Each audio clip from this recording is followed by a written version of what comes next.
Bonjour. Dans les œuvres complètes de Walter Benjamin, tome 3, Le Conteur, trois grands thèmes irriguent son œuvre. Une philosophie du langage, une philosophie de l'art et une philosophie de l'histoire. Rapport à la tradition, souci de restituer ce que cette dernière a refoulé, parfois éradiqué. Il dénonce l'illusion de la continuité et des interruptions libératrices.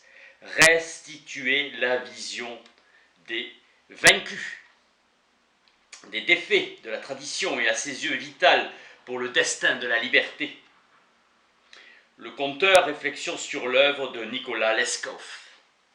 Le cours de l'expérience a chuté, il sombre indéfiniment. Le monde extérieur et le monde moral ont subi des transformations qu'on n'aurait jamais cru possibles. S'est amorcée une évolution avec la guerre mondiale qui ne s'est jamais arrêtée. Les gens revenaient muets des champs de bataille, plus pauvres en expériences communicables. Dans les livres de guerre, cela n'a rien à voir, l'expérience passe de bouche à oreille. Explosion destructrice. Les conteurs ont puisé dans l'expérience. Celui qui fait un voyage a quelque chose à raconter, dit le proverbe. Le conteur est celui qui a vu du pays ou qui est resté au pays et connaît les histoires et les traditions. Au Moyen-Âge, le maître sédentaire et les compagnons itinérants. Chaque maître avait voyagé comme compagnon. Les marins furent les maîtres de l'art de compter. Leskov était représentant pour la Russie d'une grande firme anglaise. Il voyagea à travers tout le pays. Il découvrit les sectes implantées dans le pays. On trouve sous sa plume des récits légendaires centrés sur la figure du juste. En matière de piété, sa préférence va au naturel vigoureux. Il mit fin à sa carrière à 29 ans et commença à écrire. Opuscule sur la classe ouvrière et l'alcoolisme, il présente toujours un aspect utilitaire. L'art du récit tend à se perdre car l'aspect épique de la vérité, la sagesse est en voie de disparition, phénomène concomitant à l'évolution historique des forces productives. Le déclin du récit vient de l'apparition du roman. Le roman ne provient pas de la tradition orale, ce qu'on raconte devient expérience. Le roman trouve dans la bourgeoisie les éléments dont il avait besoin pour parvenir à la floraison, et le récit retomba dans le domaine de l'archaïque. Villemessant, fondateur du Figaro, a caractérisé la nature de l'information. Mes lecteurs s'intéressent plus à un incendie au quartier latin qu'à une révolution à Madrid. L'information en prise sur la réalité la plus immédiate trouve désormais plus d'audience que les nouvelles venues de loin. Et nous informe chaque matin, mais nous sommes pauvres en histoires remarquables. L'art du conteur consiste pour moitié à savoir rapporter une histoire sans y mêler d'explication. Leskov est un maître du genre. Le merveilleux est raconté avec la plus grande précision, sans imposer au lecteur le contexte psychologique. Le lecteur est libre de s'expliquer la chose comme il entend. Le premier conteur grec fut Hérodote, véritable récit. L'information n'a de valeur qu'à l'instant où elle est nouvelle. L'art de raconter les histoires est toujours l'art de reprendre celles que l'on a entendues. Le récit est lui-même une forme artisanale de la communication. Et écrire pour Leskov n'est pas un art libéral, mais un métier manuel. Tolstoï indique le talent narratif de Leskov, le définissant comme le premier écrivain qui ait dénoncé les carences du progrès économique. C'est un écrivain véridique. Paul Valéry conclut sa réflexion. On dirait que l'affaiblissement dans les esprits de l'idée d'éternité coïncide avec le dégoût croissant des longues tâches. La mort est la sanction de tout ce que relate le conteur. C'est de la mort qu'il tient, son autorité. Figure du chroniqueur attentif à l'histoire, celle sacrée ou profane, se rejoignant, qu'on a à peine à discerner s'il se détache une vision religieuse ou séculière en arrière-plan. La mémoire fonde la chaîne de la tradition qui transmet de génération en génération les événements passés. Nul ne meurt si pauvre, dit Pascal, qu'il ne laisse quelque chose. Des souvenirs ne trouvent pas toujours d'héritiers. Le romancier recueille cette succession le plus souvent avec une profonde mélancolie. Le sens de la vie, voilà ce qui est au centre de tout vrai roman. Le roman invite le lecteur à réfléchir au sens de la vie. L'important dans le roman, ce n'est pas qu'il nous instruit en nous présentant un destin étranger, mais par la flamme qui le consomme, qui le consume, nous procure une chaleur que nous ne trouverions jamais dans notre propre vie.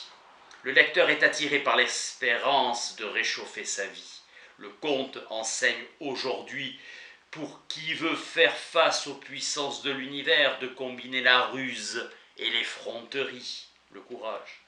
La hiérarchie du monde des créatures qui culmine dans la figure du juste descend par de multiples paliers jusqu'aux abîmes de l'inanimé. Dans ces récits de l'ancien temps, Lescoff montre des natures élémentaires qui vont jusqu'au bout d'une passion aveugle. Cette extrémité est justement le point où, aux yeux des mystiques, la pire abjection peut soudain se renverser en sainteté. Paul Valéry, l'observation de l'artiste peut atteindre une profondeur presque mystique.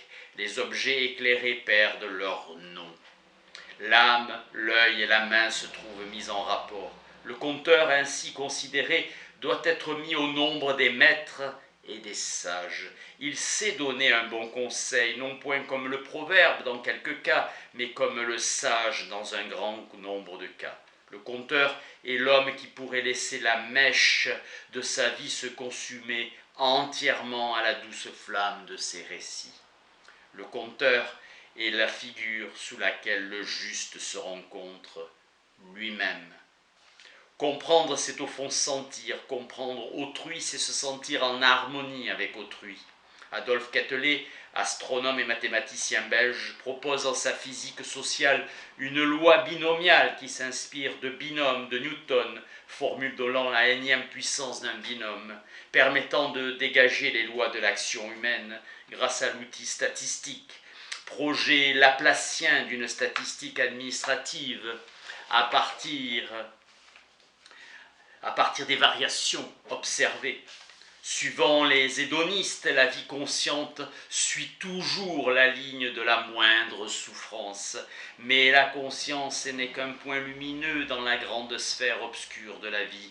Tout mouvement voulu a commencé par être un mouvement spontané, exécuté, car il présentait moins de résistance, instinct. Effort pour accroître et maintenir la vie, accroître le domaine de l'activité sous toutes ses formes.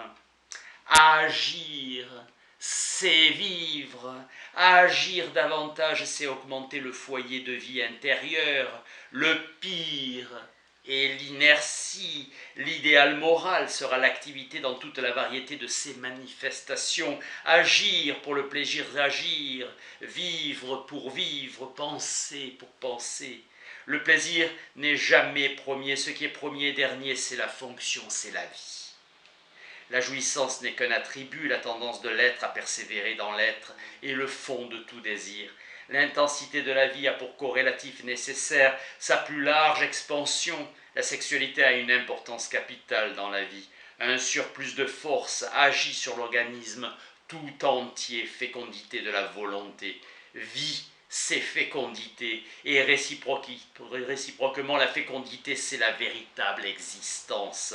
La loi du devoir, disait Confucius, est un océan sans rivage, le monde ne peut la contenir.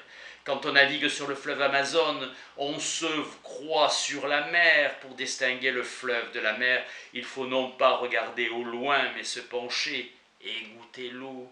Le devoir se ramène à la conscience d'une certaine puissance intérieure. Sentir intérieurement ce qu'on est capable de faire de plus grand, c'est par là même prendre la première conscience de ce qu'on a le devoir de faire.